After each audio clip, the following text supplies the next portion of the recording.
I am Albert Einstein, born on March 14, 1879, in the quaint German city of Ulm. My childhood was quiet, though my parents often remarked on my unusual curiosity. As a young boy, I found a mysterious compass, and its needle, always pointing north, mesmerized me. It was my first encounter with the invisible forces of nature, sparking a lifelong passion for understanding the universe. School, however, was not where I shone. Teachers dismissed me as slow because I often preferred daydreaming to rote learning. But my father and uncle introduced me to mathematics and philosophy, feeding my burgeoning intellect. By the time I was a teenager, I was already teaching myself advanced mathematics and contemplating the mysteries of light and space. In 1896, I renounced my German citizenship to avoid military service and enrolled in the Swiss Federal Polytechnic in Zurich. There, I met Mileva Marek, a kindred spirit with whom I shared my intellectual passions. We would later marry and have 2 sons, though our relationship was fraught with difficulties. While I excelled at theoretical studies, my professors were less impressed with my rebellious nature, and I struggled to secure a teaching position after graduation. Undeterred, I took a job at the Swiss Patent Office in Bern in 1902. It was an unremarkable position, yet it provided the stability and time I needed to think deeply about physics. In 1905, my miracle year, I published 4 groundbreaking papers that would alter the course of science forever.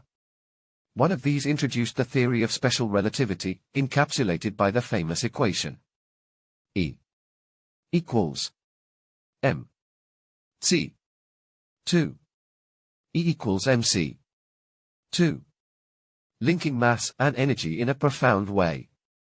By 1915, I had developed the general theory of relativity, a revolutionary framework that described how gravity is the curvature of spacetime caused by mass. When observations of a solar eclipse in 1919 confirmed my predictions about the bending of light, I became a global sensation.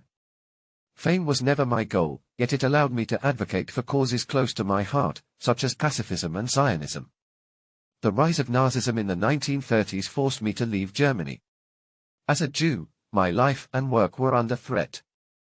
I found refuge in the United States, where I accepted a position at the Institute for Advanced Study in Princeton. During these years, I witnessed the horrors of World War II and reluctantly lent my voice to the development of nuclear weapons by signing a letter to President Roosevelt, urging him to explore atomic research before the Nazis could. I deeply regretted the destructive potential of this work. Despite the accolades, including a Nobel Prize in 1921 for my explanation of the photoelectric effect, I always considered myself a humble seeker of truth. Science, for me, was not just a profession but a means to understand the divine order of the cosmos.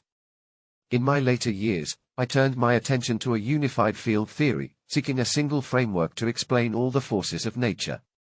Though I did not succeed, the pursuit itself was its own reward. I passed away on April 18, 1955, in Princeton, leaving behind a legacy of scientific revolution and a lifelong commitment to peace and understanding. My greatest hope was that humanity would use the knowledge I helped uncover not for destruction, but to build a better, more harmonious world.